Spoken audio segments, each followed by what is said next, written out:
চাঁপাইনবাবগঞ্জ জেলা বিএনপির আয়োজনে বিএনপি চেয়ারপারসন বেগম খালেদা জিয়ার রুহের মাগফিরাত কামনায় কোরআন খতম ও দোয়া মাহফিল অনুষ্ঠিত হয়েছে। 31 ডিসেম্বর বুধবার বিকাল 4টায় শহরের টাউন ক্লাবের হলরুমে এ অনুষ্ঠান আয়োজন করা হয়।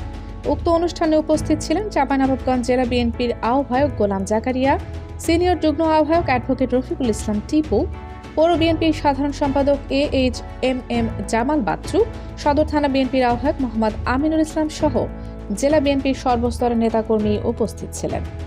দেশ দর্পণ নিউজ, দেশের সাধারণ জনগণের সংবাদ মাধ্যম। আপনার সংবাদ এবং বিজ্ঞাপন প্রচারের জন্য যোগাযোগ করুন স্ক্রিনে দেখানো হোয়াটসঅ্যাপ নম্বরে। বক্তারা বলেন, বেগম খালেদা জিয়া দেশের গণতান্ত্রিক অগ্রযাত্রায় গুরুত্বপূর্ণ ভূমিকা রেখেছেন। তার রুহের মাগফিরাত কামনা করে এবং আল্লাহর দরবারে তার জন্য জান্নাত কামনা করেন।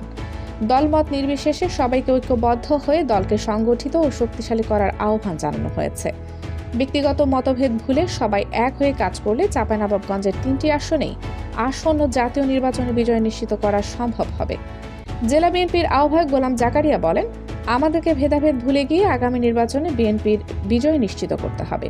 বিএনপির হাই কমান্ড চাঁপাইনবাবগঞ্জ 3টি আসনে যাদেরকে নমিনেশন দিয়েছে, যারা নমিনেশন পেয়ে জেলা বিএনপির দায়িত্বে থাকা নেতাকর্মীদের যোগাযোগ করে না, আমাদের ছাড়াই নির্বাচনে বিজয় নিশ্চিত করতে চাচ্ছে। তাই বলছি, আপনারা ঐক্যবদ্ধ হয়ে নির্বাচন করতে হবে। এছাড়াও দায়িত্বে থাকা বিএনপির সকল নেতাকর্মী তাদের নিজ নিজ জায়গা থেকে তৃণমূল নেতাকর্মীদের ঐক্যবদ্ধ করলেই সংগঠনের গতিশীলতা বাড়বে এবং দল হবে সুসংগঠিত। এজন্য প্রত্যেক নেতাকর্মীকে নিজ নিজ অবস্থান থেকে জনগণের পাশে দাঁড়ানোর আহ্বান জানান। আগামী আসন্ন ত্রয়োদশ নির্বাচনকে সামনে রেখে সাংগঠনিক কার্যক্রম জোরদারের সিদ্ধান্ত নেওয়া উচিত। সবশেষে দোয়া পরিচালনা করেন মাওলানা আব্দুল মতিন।